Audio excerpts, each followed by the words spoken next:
أعوذ بالله من الشيطان الرجيم. بسم الله الرحمن الرحيم. المشهور والمعروف بين الفقهاء خمسة، والإباحة حكم شرعي كما أن الاستحباب والكراهة حكم شرعي.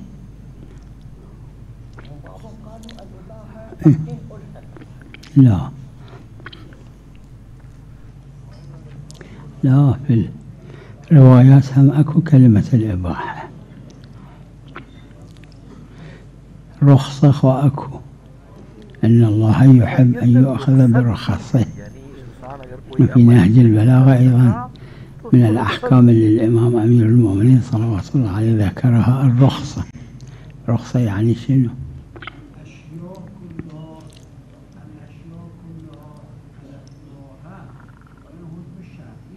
نعم.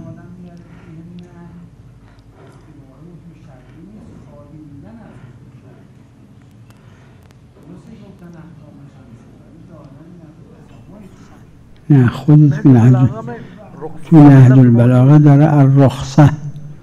رخصة يعني شيء، يعني لا انترف رجحان لا انترف، لا إلزام لا غير إلزام، ظاهر الحكم.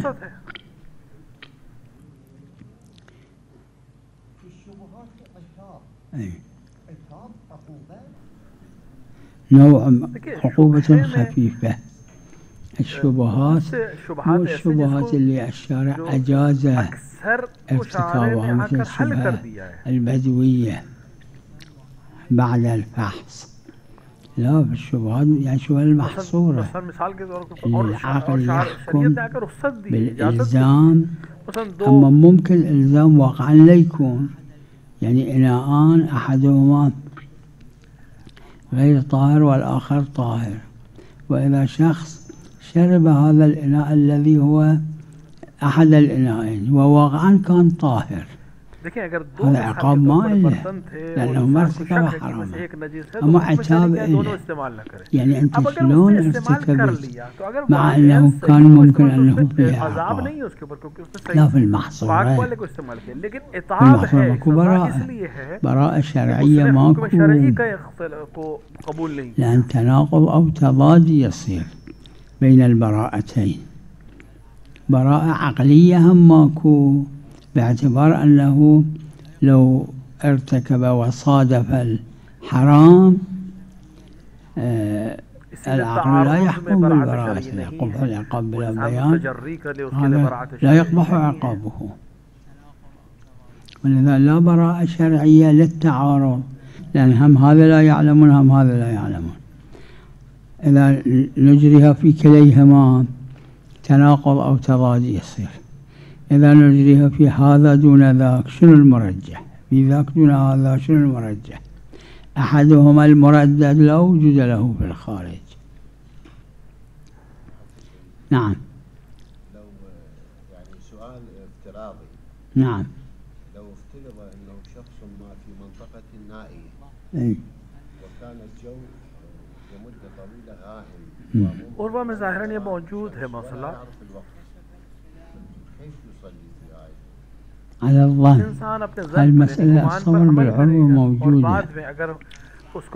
يصلي على الظن، فإن انكشف الخلاف يقضي. إذا لم ينكشف الخلاف لا. إذا انكشف الخلاف وكان بعد الوقت ويكون قضاء فعاد ما يريد. الاطمئنان خو بلا إشكال، لا حتى إذا اطمئنان ماكو ظن أكو. يعني إذا افتقد العلم، والاطمئنان من العلم، الظن يكون معتبرا. سؤال آخر سيدي. نعم. لو شخص والعياذ بالله يعني زنى بامرأة فولدت بنتا وأراد أن يزوجها لابنه. देखिए फिराश वहाँ है जहाँ मौरिद शक हो। مو فراش هذا، إذا زنا والعياذ بالله هذا مو فراش، ما يسمى فراش. فراش في مورد الشك، يعني شخص عنده زوج والعياذ بالله زنا ويميتون هذا الولد للزنا أو للزوج، هذا الولد للفراش.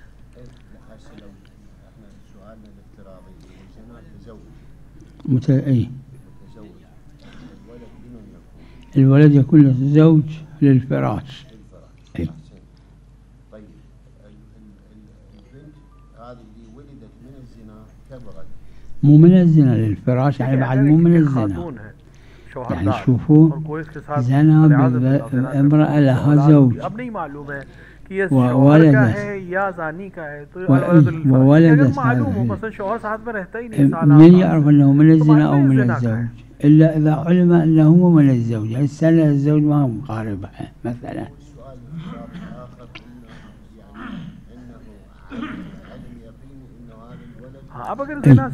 إذا علم أنه من الزنا هذا ابنه وجميع الأحكام يترتب عليه. يعني البنت تكون من الزنا ولكن بنت له وجميع أحكام البنت والأب والعام والخال فقط الإرث ماكو، فقط الإرث استثناء ماكو لابنه. لا، لأنه أخت لهذا الولد، أخت للابن. سلام عليكم. نعم. وأنا بالأسبوع مرتين. أي. فصلاتي شنو تكون هناك؟ يعني على طول بالأسبوع مرتين؟ تقريبا مرات مرتين. أي صلاتك تامة، هم هناك هم في بلدك، هم بالحسينية، هم في الطريق. والسنين المضت تقريبا 5 سنوات. شنو سويت؟ هو يعني تصلي تماما. تمام، أقول تمام صحيح. عفوا سيدي، أنت تصلي قصر؟ لا، إذا كنت تصلي قصر هذا شوف مرجع تقليد لك شنو يقول، هذا بحر خلاف. أنا بنظري إذا كنت تصلي قصر شوية شوية اقضي تلك الصلوات. أما بعض العلماء يقولون لا، شوف مرجع تقليدك شنو نظره اعمل به.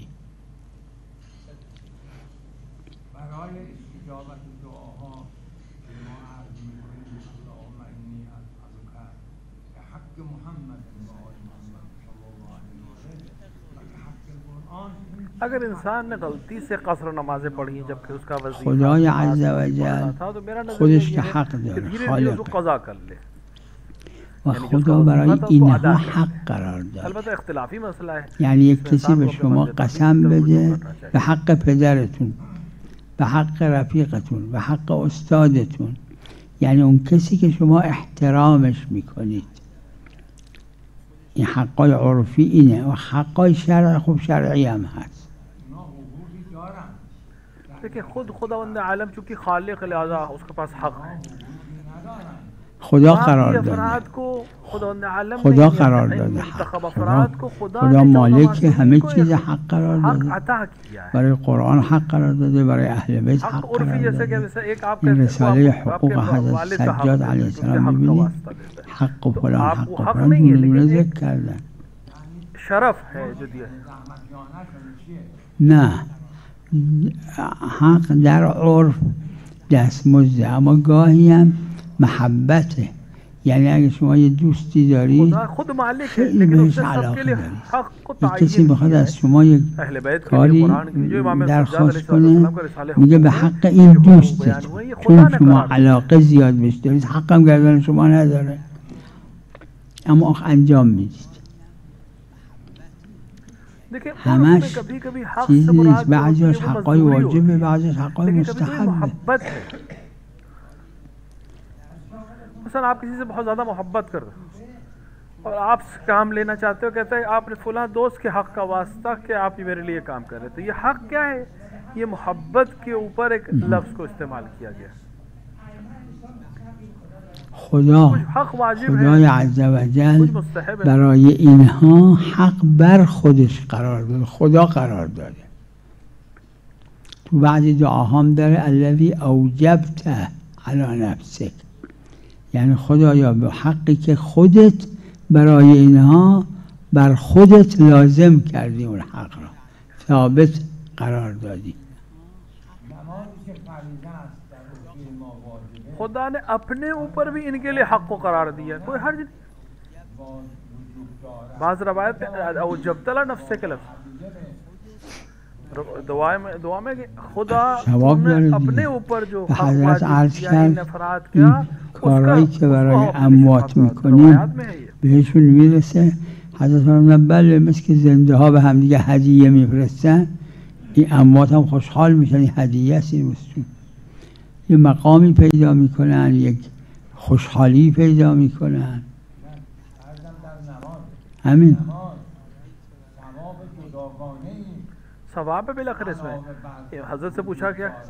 نه خود هم وجوب ثواب داره، हजरत ने خود फरमाया وجوب ثواب داره. در عین اینکه وجوب خدای عزیز ثواب براش قرار داده. हजरत ने फरमाया कि बिल्कुल जिस तरह हम हदिया देते हैं उसी तरह یا به نیابت اون بخونه یا به نیابت اون میت یا ثوابش را هدیه برای आसान हो जाती है, कभी कोई मकाम मिल जाता है. سلام علیکم.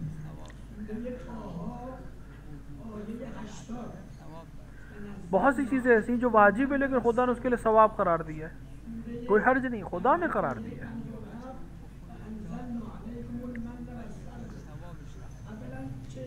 अब दो तरीके से कर सकता है इंसान, या तो उसकी नियाबत में अमल करे जो मर चुका है, या पढ़कर हदिया कर दे सवाब उसको. दोनों तरीके से ही है.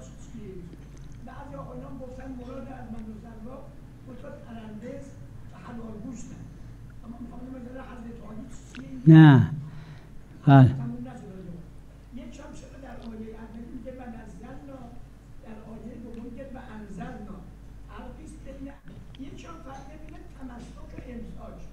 در روزه میگن امساک از چند چیز، میگن تمسک به دامن اهل بیت.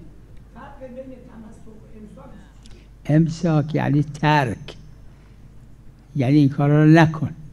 تمسک یعنی چسبیدن، یعنی متوسل شدن.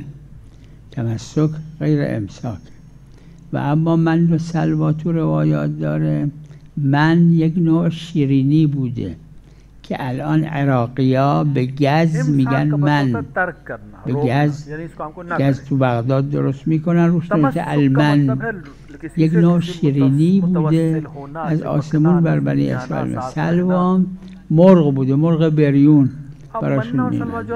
روایت داره कि मन एक किस्म की मिठाई.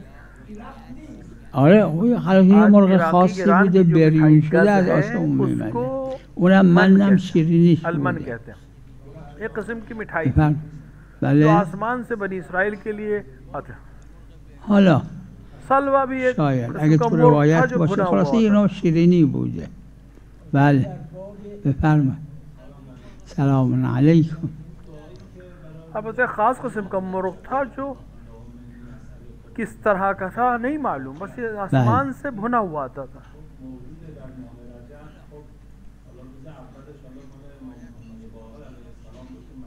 बहरहाल एक किस्म की मिठाई थी और एक किस्म का मुर्ग था.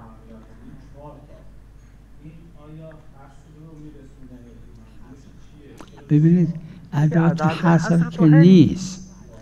نه ها بعضی ها گفتن من دیدم، حالا یادم یه علامه مجلسیه سید عبدالله شبر کیه فرمودن که چون این دوتا معروف نبوده تو این دعا آمده تعلیمیه. میلاد حضرت امین صلوات الله علیه معروف بوده. میلاد حضرت باقر علیه السلام که میدونید محل خلافه. این دوتا معروف نبوده تو این دعا آمده که آدم ها متذکر بشن. اینجور بعضی فرمودن.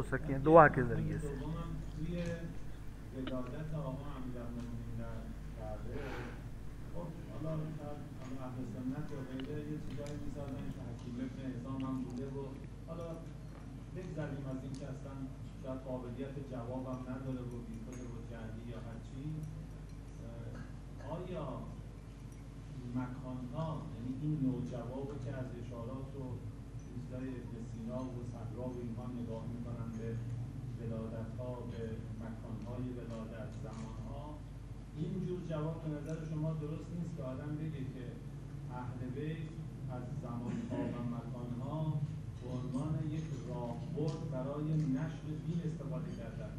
خیلی موضوعیت نداره. ما میگم مثلا این چرا عربستان بوده، خب حالا مثلا یه جای دیگه هم بود میگفتن چرا اونجا بوده، یا مثلا خب اگر قبله اول بیت المقدس بوده، خب پیامبر داره که دید دارن طعنه میزنن قشنگ دیگه شرش آمده دیگه، خدا گفت حالا این ور باشه. یعنی میخوام بگم این که بیاییم یه سری چیزها رو تکوینی براش ارزش قائل بشیم، من نمیدونم هست یا نه، ولی مقالاتی تو غرب دیدم که نگاه به زمان و مکان رو از حیث اینکه ابزاری باشه چون منسوب به پیغمبره، اما میگن شرف المکان بالمکین، مهم نیست کی کعبه به دنیا آمده، مهم اینه که آقا امیرالمومنین به دنیا آمده، اونی که ادعا می‌کنی چیکار کرده. این نوع نگاه آیا به نظر شما درسته؟ نه، این به نحو جزئی عیبی نداره، اما به نحو کبرای کلیه نه. چرا؟ چون خدای عزوجل خودش برای روز جمعه که یک زمانه شرافت قرار داده، این را برای شنبه قرار نداده. خدای عزوجل برای کعبه شرافت قرار داده، برای جای دیگه این قرار نداده، برای کربلا شرافت قرار داده.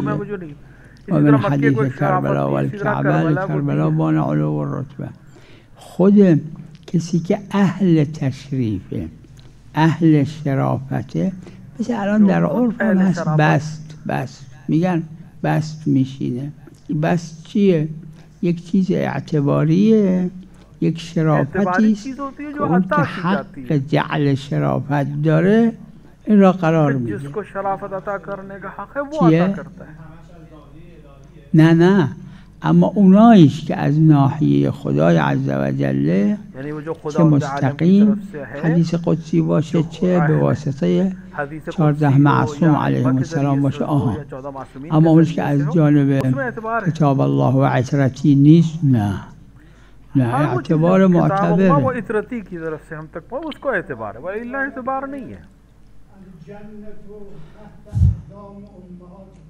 اگر از مال فرزندش سرقت کنه دستش قطع میکنن، پدر اگر از مال فرزندش سرقت کنه دستش قطع نمیکنه و پدر خدا حق بهش داده که در مال فرزند برداره بخوره تا اونجایی که لازم داره. اما اینکه پدر حق داره، این مادر هم حق داره.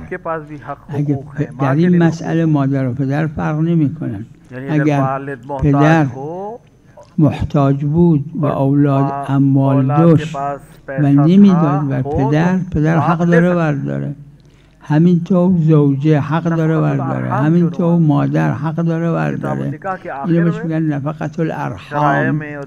در آخر کتاب نکاح ببینید شرایع رساله های مفصل اینو دارن، در این جهت که اگر پدر محتاج بود یا مادر محتاج بود و فرزند فرق نمی‌کنه پسر یا دختر، اون دارا بود بیش از نیاز خودش، واجبه به پدر بده، واجبه به مادر بده.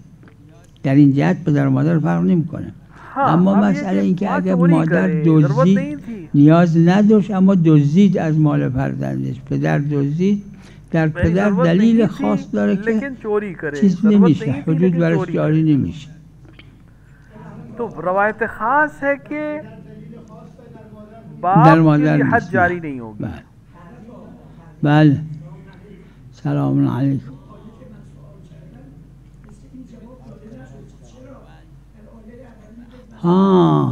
आप मुतव्वल को देखें, अतवल को देखें. کتاب مطول، کتاب اطول، اینا کتب علوم بلاغت، جزء بلاغت شاید مختصر هم باشه. در علوم بلاغت اینو ذکر کردن، تغییر عبارت جزء بلاغته، مثل که تکرار نشه. یه جاهای تکرار غرض درش از غرض مهم، اما اگر نه خود تغییر تعبیر، خود من و شما صحبت که میخوایم بکنیم، میخوایم سخنرانی کنیم، اگر یه مطلب رو 2-3 بار میخوایم تکرار کنیم، سعی میکنیم به یه عبارت نباشه. این بلاغته.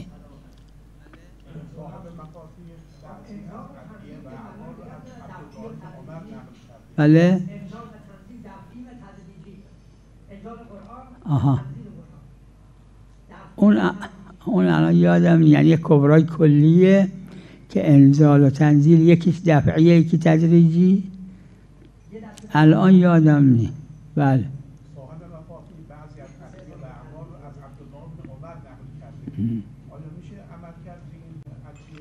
ببینید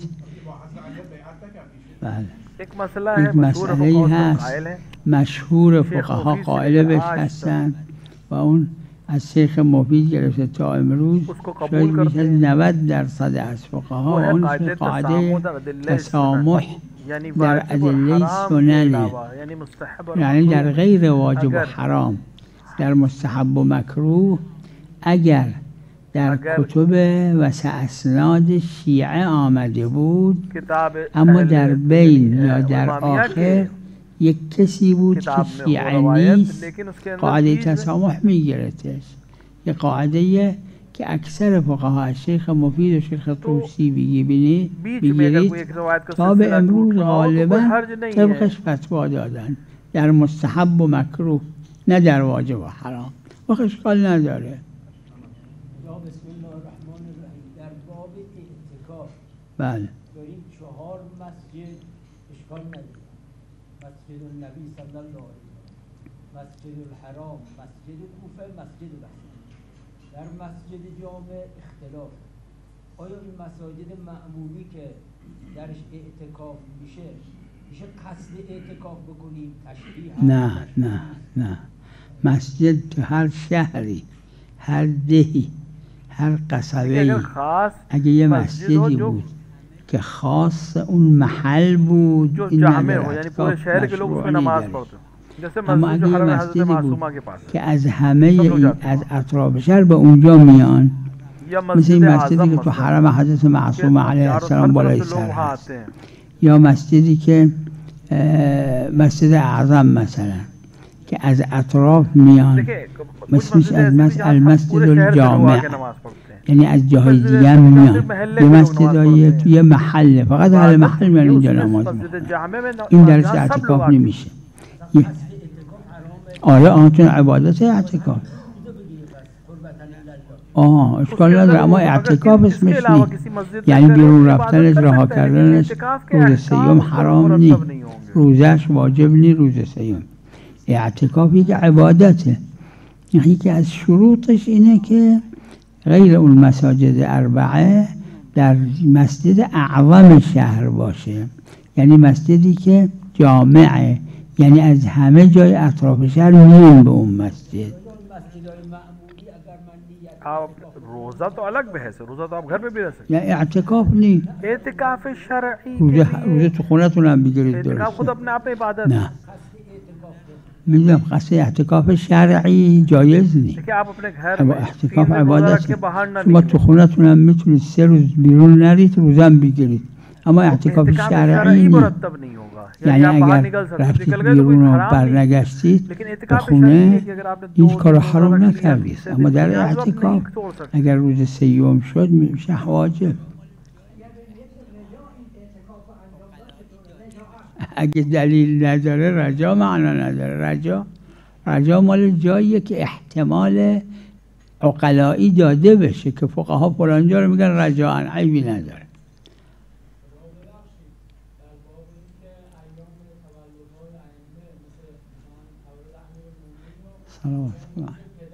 بله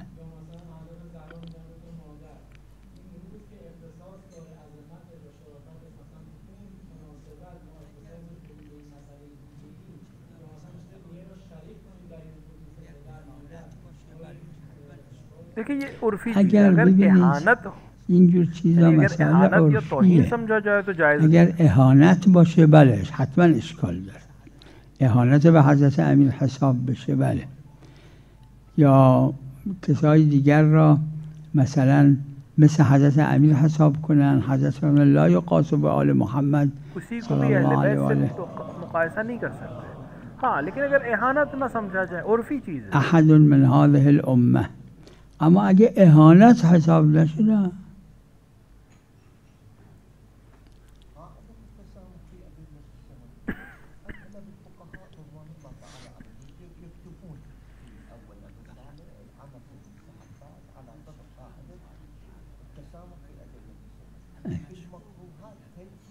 هذا فالبحث موجود، هم الشيخ الأنصاري متعرض إليها وغيره. المشهور بين الفقهاء أيضا أن قاعدة التسامح تجري في المكروهات أيضا. هم أيضا نقول यानी कोई अगर इंसान किसी को किसी अमल का सवाब बताए जबकि वो असल में ثواب على عمل ماكو خير، सामने वाला अमल بعضها ماكو، ما يخالف المطلق إذا مثبتان لا المقيد لا يقيد المطلق. من بلغه ثواب على عمل فأتى به رجاء ذلك الثواب، هذه صحيحة هشام بن سالم عن الإمام الصادق عليه السلام. من بلغه ثواب على عمل فأتى به رجاء ذلك الثواب أوتيه وإن كان رسول الله صلى الله عليه وآله لم يقله. المكروه تركه فيها ثواب، والثواب يصدق.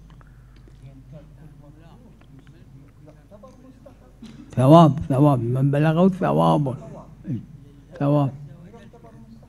لا من ترك كل مكروه مستحب، أما نقول ترك المكروه لله عز وجل فيه ثواب.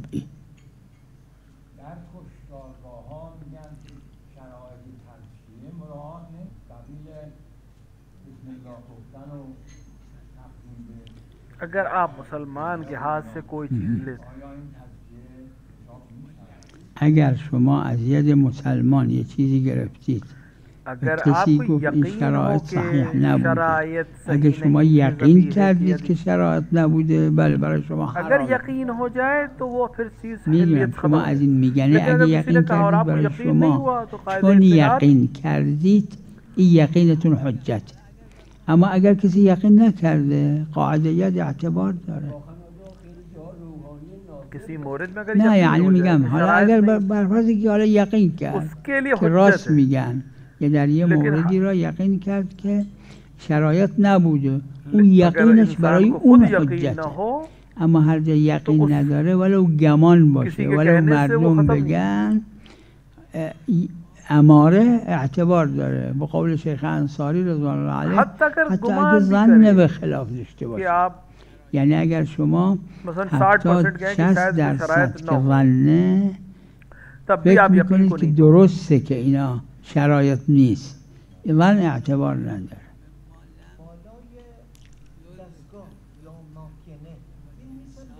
فایده نداره. ولا تأکلوا مما لم یذکر.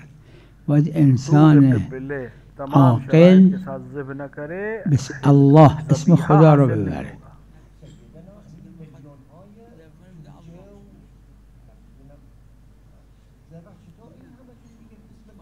هر کی وقتی که میخواد ذبح کنه میگه الله همین به.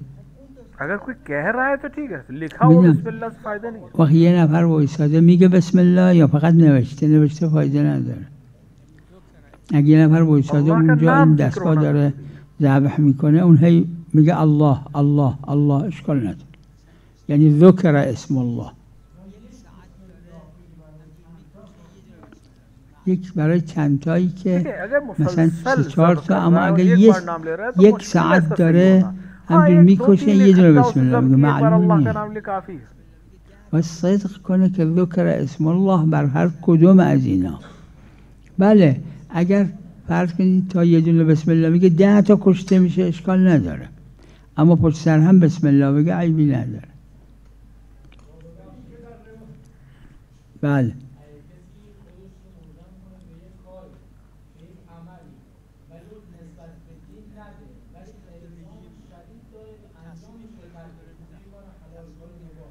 اگر دیکھیں کوئی انسان ڈائٹ کر رہا ہے دین نده مثل اینه که رژیم میگیره، تصمیم گرفته برنج نخوره، تصمیم گرفته شکلی نخوره مثلا، اما نمیگه دینه، این نمیگه این مستحبه، نمیگه این واجبه، نه نسبت به دین اگه داد وقت میشه تشریع میشه حرام. اما نسبت به دین نمیگه هر التزام حلالی انجام بده اشکال نداره.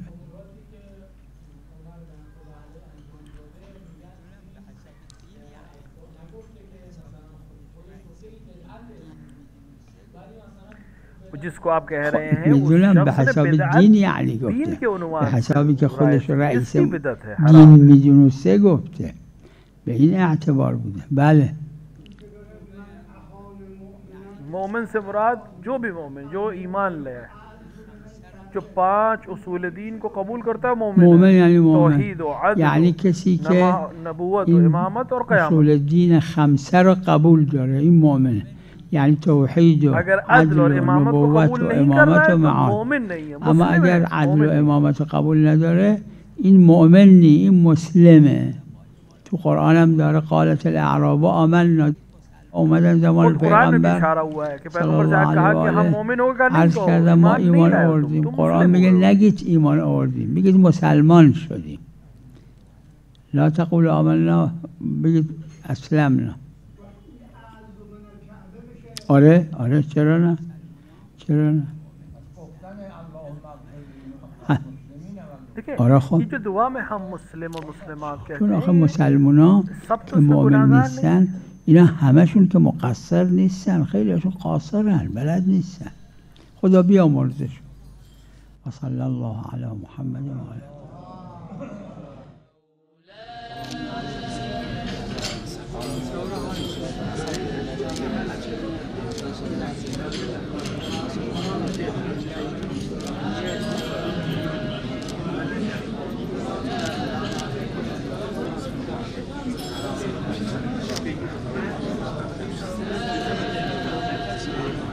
سلام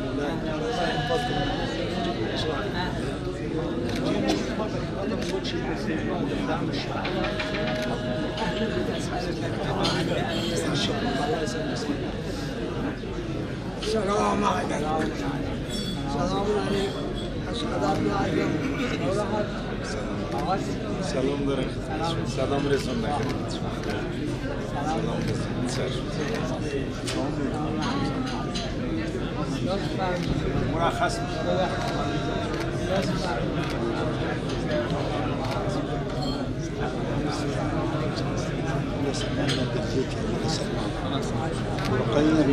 والله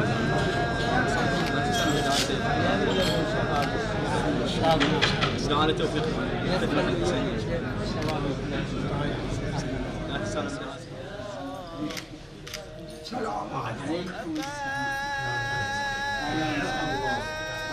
سلامتی حضرت آیت الله شیرازی سلام بفرست.